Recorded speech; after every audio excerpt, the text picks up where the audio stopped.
Back on the mid-watch, boys. Hope you enjoy yourself. I'm not sure what day I'm releasing these ones. I just know I put the starting time at midnight Eastern Standard, so...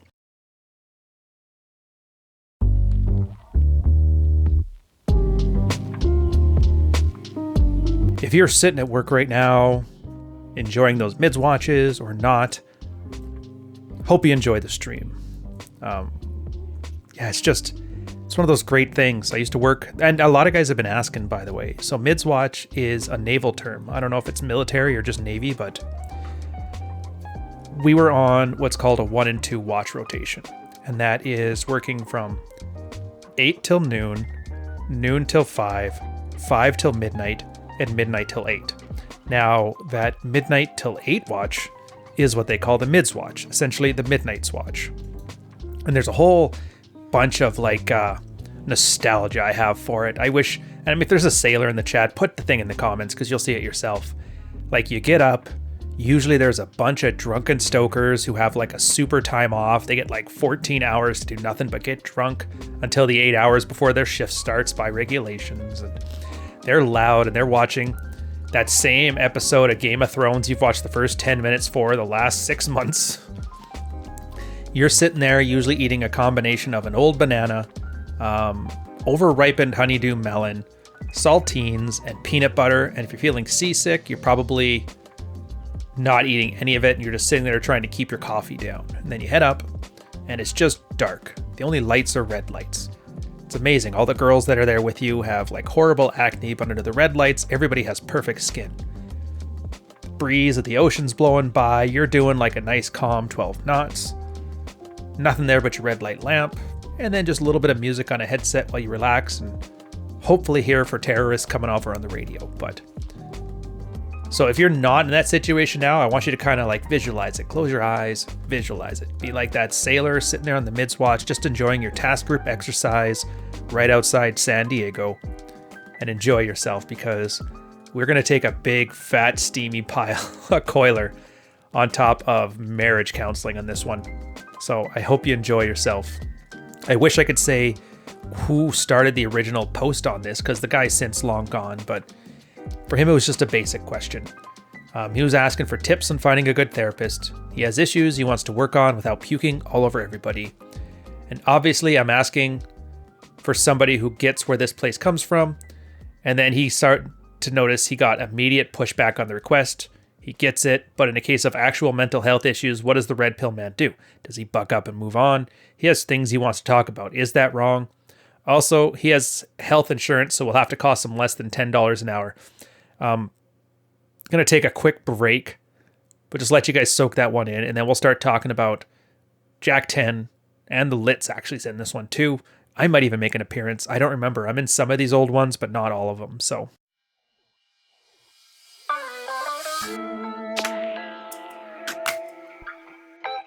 Again, you remember him from the last episode. If you haven't seen it, started on episode 2. Just essentially a guy who buckled down, did work, no ego about it, not a lot of bravado. It was just field reports and time in. He's also the reason I know of like the first married red pill year 2 covert contract, which I'm probably going to talk about on a separate piece on a red pill coffee one day, but... So he tried one about 4 years before. This was 5 years ago, so it would have been 9 years ago now. It was one of those work wellness programs that paid for everything. And then what came out of it? Well, his female therapist told him to stop seeking approval from his wife, start living his own life, and building his own self apart from her. Does it sound familiar? Almost like, I don't know, the first step of dread? So he ends off like, not all therapists suck, but there's a few good ones, and you just have to look at them. Now, just remember one thing. The answers you seek are in you. You just need to find them, depending on the therapist. To do it for you is a covert contract. You just have to put in the work. Which, actually, you know what? Put a pin in that, because we're going to come back to that. But leading on here, we're going to get into Jack 10's, because he has a pretty decent comment on this one, which I actually like. That's kind of where the point of this is. He starts off with the quote of the guy who's getting pushback from all the guys in the married red pill.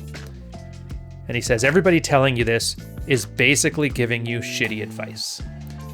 Red pill thought involves a lot of self-reliance, and so asking questions involving the professional help of someone will pretty much ensure you get shit on. A few months ago, I think some guy posted on the Married Red Pill something like, hey guys, I want to get a personal trainer at my gym. Any suggestions on what I should look for in a good one? And most of the comments were, why the hell do you need a trainer? You're a damned pussy. You don't need to pay some guy $100 an hour. Just go to the gym and lift. And there's also a negative stigma regarding therapists because marriage counseling actually is bullshit. But that easily bleeds into all professional mental health services are bullshit for most guys here. Quick pause on this one because I'm kind of, my own personal opinion is obviously marriage counseling is absolute nonsense. Put a pin in that one as well.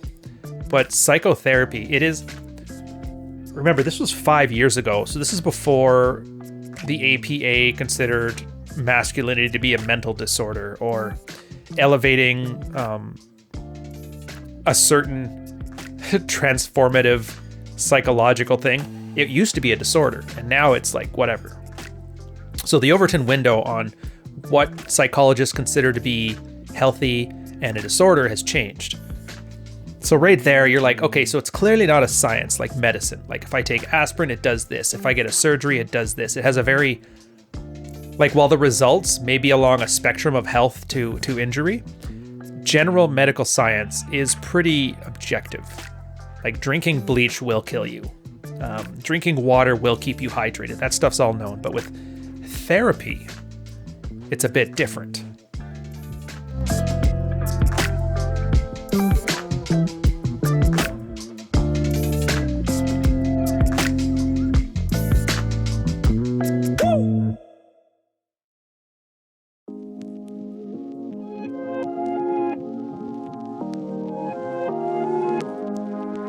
The big thing that therapists have is a definition.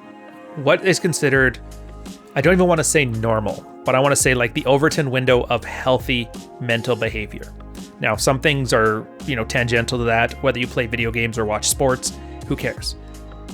They just take what I think is like the big personality traits, neuroticism, etc., and then they just map the human condition to a bell curve. And then they pick the third standard deviation, who's within 3% of the most neurotic person ever. And they're like, all right, so these ones are all disorders. And then they kind of work backwards from there. How do we get these people closer to the bell curve? Which is great, but if that bell curve keeps shifting, it kind of, like I said, I don't want to crap on the whole profession because I know there's a lot of shrinks that I like Dr. Sean Smith's a great example of it. And then there's ones that I don't like. If you watch my Red Pill Coffee video, there's this Dr. Sepa, I think is his name. And I think he's just a turd, but it leads me to wonder then, like, what's the point of all this accreditation if the personality or bedside manner of a therapist is what matters more so than the actual science? But I'm injecting a lot of me into here. Let's get back to Jack. Anyway, so with all this said, you can only determine whether hiring the services of a professional is the best choice for you. I saw a therapist for about 6 months in my early 30s. It was a great experience. It gave me a level of catharsis I doubt I would have reached on my own. And among the key insights from my time in therapy, I have a lot of codependent behavior traits, but examining the root cause, which for all of us is typically formative life experiences, really helped me break a pattern of that behavior. In my case, I was raised with an overwhelming sense of duty. The idea that quitting is for losers. And yeah, losers do quit a lot of things, but so do winners. Because they don't hesitate to say, I'm not getting anything close to what I'm putting into this, so I'm out.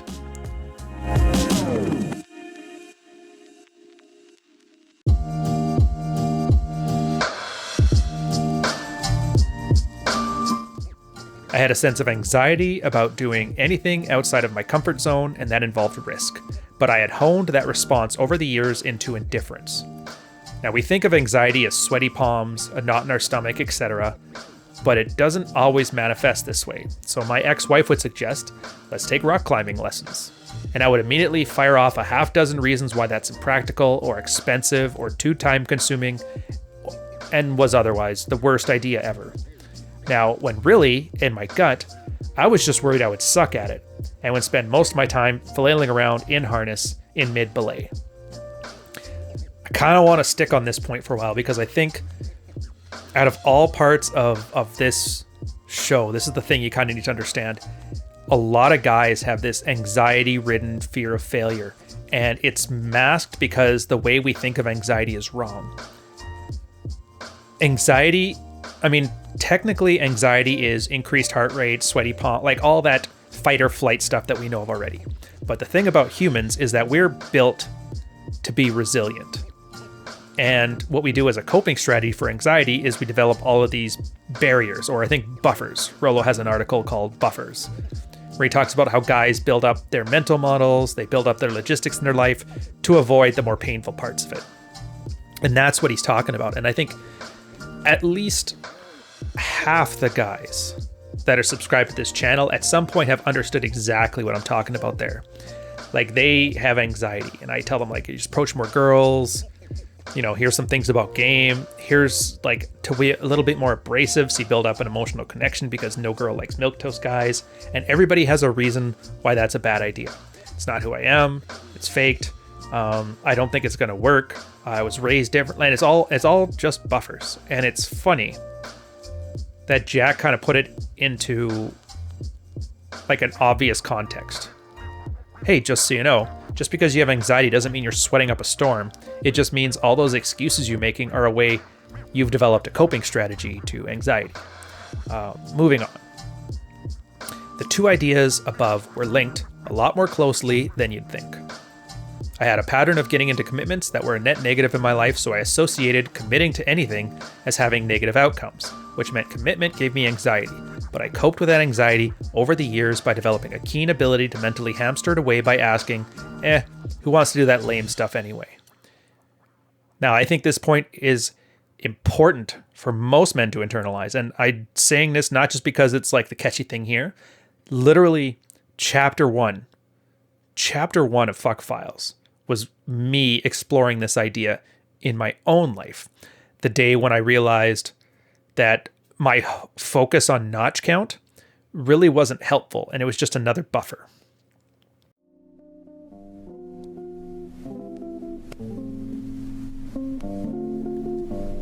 I talk about that where Mike, he was my wingman at the time. He was much better. Like, he would pick up probably 75% of the time. Meanwhile, I was like 25 to 50% of the time, which, I mean, these are still great numbers, but it was a lot more frustration than it needed to be for me. But I would always come up with like a convoluted idea why I was still a better person, and I couldn't just accept that we were playing a game. He won, and I still did pretty good, and I can need to improve. You always have to develop all of these, keen ability to hamster away. And yeah, it's just the one thing that kind of snapped me out of it was when I met a girl that I had actually slept with, who was also the roommates of a girl I used to sleep with, and I didn't even recognize her. She remembered me, and she was like reciting the night, and I kind of vaguely remembered the night, and I was like, well, what's the point of focusing on all these buffers if it doesn't make sense? Like, I'm not even going to remember it, so what's the point? But I mean, I don't think Jack got that same revelation, but we're at where we're at. And so he finishes off his bit with, I knew I had some broken mental models that were preventing me from really succeeding at life, but I couldn't have described it besides, I just feel like I'm always in situations where I put more in than I get out, and I really just feel unmotivated, and I doubt some combination of self-help books or whatever would have broken me out of that, which I 100% agree with. Nobody can read their way to mental health because most self-help books right now aren't even books. They're just sales pitches to a guy's consulting or to his coaching. It really makes me think, like, I should have catered my book to be a sales pitch, but stupid me, I actually wanted to write something that was timeless and like a book that was entertaining for its own sake. So I mean, strike that. I'll eat that loss. With that said, my advice for you is to shop around for your therapist, especially since you have insurance. So book a few appointments with a few different guys. You're hiring a service professional, and usually you get a few estimates when you hire an electrician or plumber, right? So it's not so different here. Go see a few of them, and then just stick to the one you like the best. Some other suggestions: time box this whole therapy effort. If you haven't gotten what you wanted in 10 to 20 sessions, you're not going to get it with another 10 to 20. You probably won't want to see a psychiatrist. They'll listen to your shit for 10 minutes, then throw a prescription at you. If your issues revolve around actual mental illness, then go see one. Don't talk about it with anybody. There's no point. The stigma of therapy is not limited to the red pill. That one's kind of important too. Now, I'm going to take a bit of a break here. We're going to switch up tunes. And I'm going to lay down some more red pill truths that the 23-year-olds won't be able to tell you.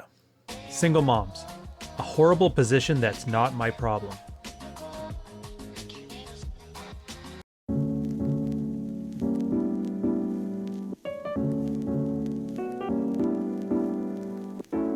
Fun fact, the military had a huge campaign about destigmatizing mental illness. And everybody knew it was kind of BS. I mean, they were saying you can't think of them as less people. The job is the way it is.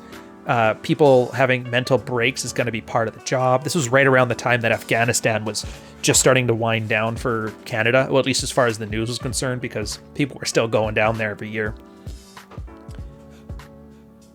But that was the problem. It's like, yeah, okay, you can be honest. It's basically like a wife telling you, hey, why aren't you more vulnerable around me? Everybody wasn't stupid. Nobody was stupid. They realized if you talk about your mental illness, people treat you differently. Especially as a guy, because, you're not allowed to be weak.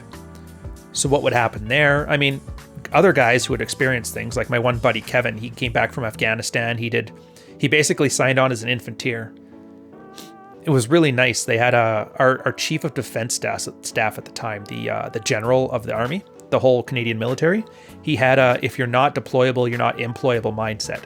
And so if you wanted to go to Afghanistan and shore up the infantry, they didn't care what trade you were from. So he was another communications guy, and he's like, I would rather wear boots and run around in the desert than deal with these damn computers. And he would tell me about his situations where, like, he would, I don't want to talk specifically, but he always had a trigger event. The trigger event would deal with anxiety. And for him, he had actually a really good mental health guy who was basically helping him identify, like that was the key point for him. Identify your trigger moments. Once they happen, normalize the fight or flight response. And then whatever strategies you do, it's basically to start cope. Like if you're driving, pull over to the side of the road, take a minute. If you're in a social situation, excuse yourself, like just to have a minute, get over it. It's the same as anything. If you stub your toe, don't cuss in front of your kids. Just go to the next room and bite the pillow for a minute. Although I think that's a bit of a different reference than I meant it to be. So that was cool. Same as me, in my early 30s, I had like a 6-month stint during the time that military tried screwing me over, where I was having some heavy anxiety. And to me, my experience was absolutely dismal. Like, it was no different than talking to your mom about your problems as a kid. She didn't know how to solve anything, but she just like said nice things and patted you on the head and sent you on your way. And I'm like, what a waste of time. But this is the key point here for the married red pill, and the part I love about it. If you notice there, Litz at the beginning, I told you to put a pin on this, remember? At the beginning, he said, how to build boundaries, build a life away from your wife, that kind of thing. Does it sound familiar? And I'm like, yeah, of course it sounds familiar. That's like the first steps of training. He goes, exactly. So therapists are kind of talking about red pill stuff too. And I'm like, yeah, to a point. Like I said, we don't have a monopoly on good mental models and a good way forward for men. The problem is that nobody ever focuses on men. They treat men and women as if they're identical. And so that's the problem. When you treat men and women as identical, you're de facto treating women as more equal than others. It's an Animal Farm reference for you. They're basically the pigs, which I find is hilarious because, pigs are fat and girls eat food now. So, haha.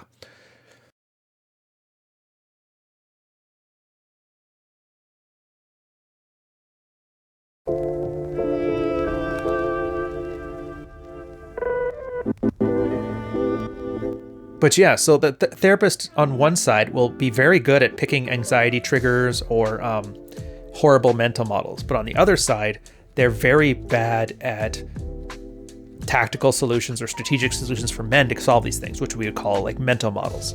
The idea of the internal narrative that goes inside your head that allows you to anchor your decisions for positive outcomes. Basically a model of predicting how the world will react to you.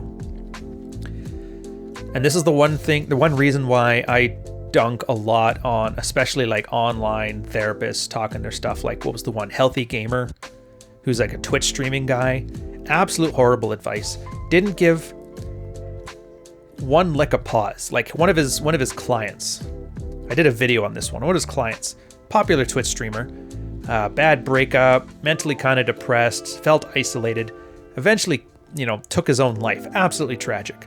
This guy didn't miss a beat. Next video, he's still talking about how he can save lives and that. I'm like, I get it. You can't save everybody, but you can't take 5 minutes to pause and reflect on if there was more you could have done, where the errors came up, like at all. But then I realized it's 2021. Everybody is just grifting their own brand. I mean, me included. The only difference between me and a lot of the grifters that I dunk on is that I have a real aversion to bullshit. So at least I'm sincere, or the way they say it, I'm being authentic. But I don't think it's authentic. You can keep your authentic. I'll be sincere. I think it's much better anyway. So back to the main lesson here. It's that there is a difference between marriage counseling, psychiatry, and psychology. Just be aware of them. One of them is for a wife to say, I tried everything before she dumps your ass and to buy some time. One of them is to give you SSRIs, and the other one is to help you change your mental model. So I would say out of the three, only the one is any use. At the same time, it's of limited use because they can only give you advice that's gender neutral. And by gender neutral, I mean female friendly. Because when you got two people, one doesn't care and one does care, the person who does care is going to shift the Overton window to their side. And this is the big problem with therapies. That's designed for women, by women, but without the intention or the self-awareness that is done so. So it's really not helpful. Then the alternative we found is, just let guys swap their notes. It tends to work just as well. Because I mean, what do you think therapy is anyway? It was a bunch of mental health scientist research types. They would run experiments. They would have some sample sizes. They would have a hypothesis. They would test the hypothesis and they would base it on their own studies or like a multitude of other studies. And they come up to conclusions. That's the rigor of the scientific method. And what is the red pill if not the same thing, except for it's missing lab coats and citations, which is probably why Reddit hates it so much. But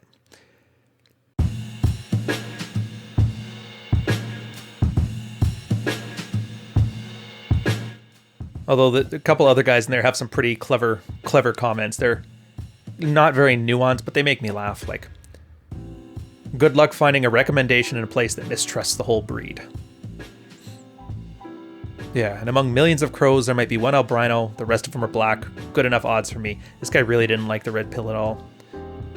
Which is funny. Some of the favorite, and I'll probably talk about him later, but one of my favorite married red pill posters was a guy whose handle was like, fuck MRP. And I'm not going to lie, he had some of the best advice in here ever. And he hated everything about the place, which I thought was just the most wonderful thing ever. But that's going to be the end of this one. So just realize, self-reliance is important, but there's no shame in going to see a professional. At the same time, you have to understand what a professional can offer, and you can't make them the solution to your problems. Like as Jack said as much as that himself. He did it himself, and he realized they helped him by offering him some advice. But ultimately, your own happiness, your own mental health, your own mental models, all of that stuff is under your own control, and nobody else can take responsibility for it. And as my little add-on to it, 90% of the problems you have are going to have the very same solution as everybody else. Lifting weights, get your hormones right. Put yourself in positions of hardship so you can accept rejection better. Build abundance.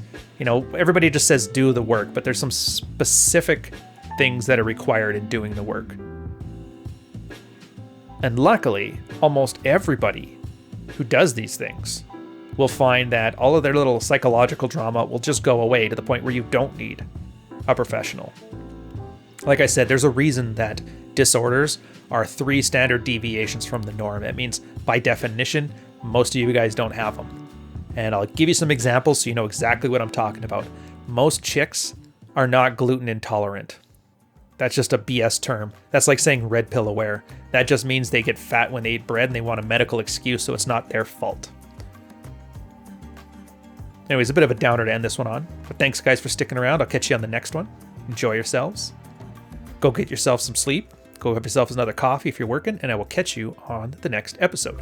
Cheers.